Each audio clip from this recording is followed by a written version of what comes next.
For me, I read it and I met Sean, and he was the person that really just because of his history with it, and he was clearly so passionate about it. And knew something exciting was going to come from it, and yeah, that was it. And there is something just inherently, even though it's you're in mourning, there is something inherently comical about being forced to be with your family and eating lots of carbs.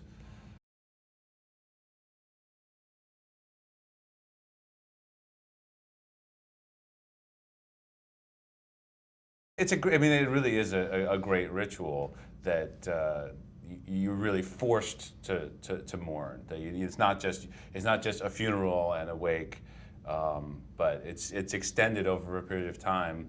And no, I recall when my grandmother died. There were a lot. It was a time where we could remember her. And not just think about her death, but really have time to let those memories of her life sort of surface.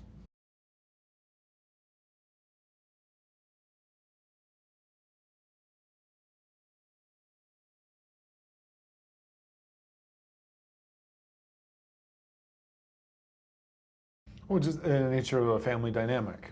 I think that it's just there inherently so much history and so many things that I think an audience can project on characters that just seem so familiar. Like I think with anything, like a movie or theater or TV, that's half of it, but half of I think in any kind of experience, artistic experience or whatever is what the audience brings with it. And if you're come not ready to be affected, then they probably won't be affected by it. But a lot of everyone has families, whether biological or not, or if your circle of friends is families, and those dynamics are pretty universal.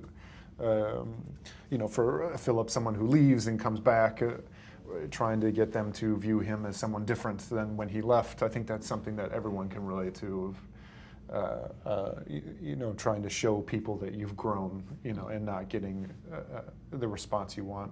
I think one thing about family and about the family in this movie that everybody can relate to is how you take on a role in your family. Even if you are considered the most gregarious person in the world out in the world, if you have this incredibly gregarious family, suddenly you're the quiet one. And that's a role that's often unique to this family, and it can be stifling, it can lift you up, and I think in the movie, everybody gets forced into these childhood roles instantly, and it feels comfortable, and but it can also, become very rageful. Yeah, at least in my case.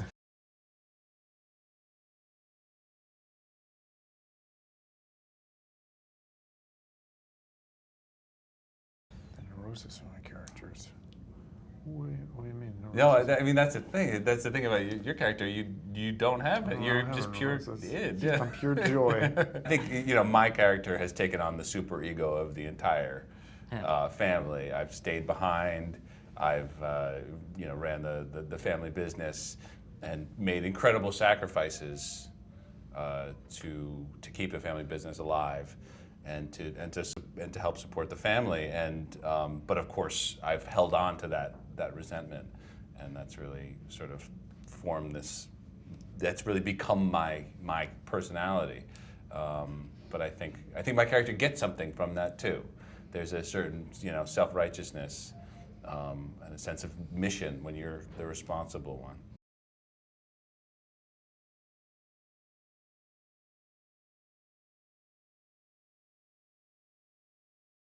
Yeah, kind of. I mean, he's. I think with big families like that, when suddenly it starts getting down to the fourth or fifth kid, suddenly the parents, I think, maybe it's me projecting, but I feel like there's something kind of figured out, or maybe there's just like less nerves about the as they get younger. So I feel that he probably just had less rules, and could get away with things that that probably I don't think that you could have. It was, you know, very more strict, and I think there's like a built-up resentment, and I also think that there's like he's used to having adult conversations. You know, he's the youngest, so I think he grew up faster, and is very much a performer in some instances to kind of get attention. That because he kind of had a fight for it and had, you know, that kind of free reign more so than everyone else. In a way, I think that him and Jane, the character, are, you know, are really similar. You know, and I think like I think he's the favorite. Yeah, I can't deny that.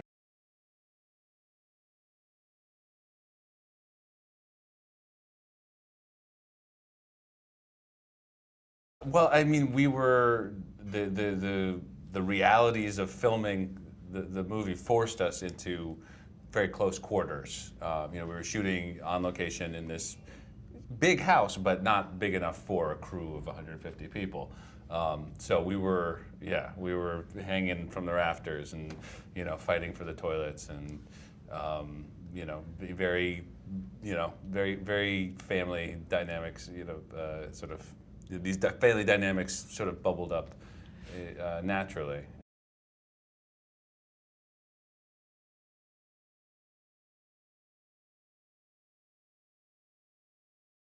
I couldn't wait to show up, actually. Yeah, it was really a blast. Yeah, I could not wait to get to work, because if anyone was different, literally it wasn't one actor that was on set that, like, oh God, if this was like a different actor who was like really not into like what, but everyone, it was like a dream situation of people who could be more smart, generous, you know, easygoing. We had to kind of be claustrophobic. It was very claustrophobic in a house, and but that all kind of worked its way into the movie. And if there was one person that kind of just like decided to check out, it wouldn't have been as fun. But everyone was very committed to how we were going to be working on it, and you know, professional and kind of great to work with. So it didn't. We didn't really need the time to kind of get familiar. And I think Sean Levy like really set the tone very early on, that he has this cast where there are people who've done a million comedies and feel very confident in their comedic ability, you know. And when you go through the cast, there's more people like myself who've never been in a, you know, comedy before. I mean, sort of, but you know, I that's not my thing, and other people. But there was such a sense of safety and generosity and a sense that you've been picked for this role because I think you're the best possible person for it, and I want to see your interpretation of it, so that I think we all felt, I felt totally comfortable to take risks, and if it wasn't funny, it didn't have to be. That wasn't the intention. The humor came from the reality of these family dynamics, and not on top of it.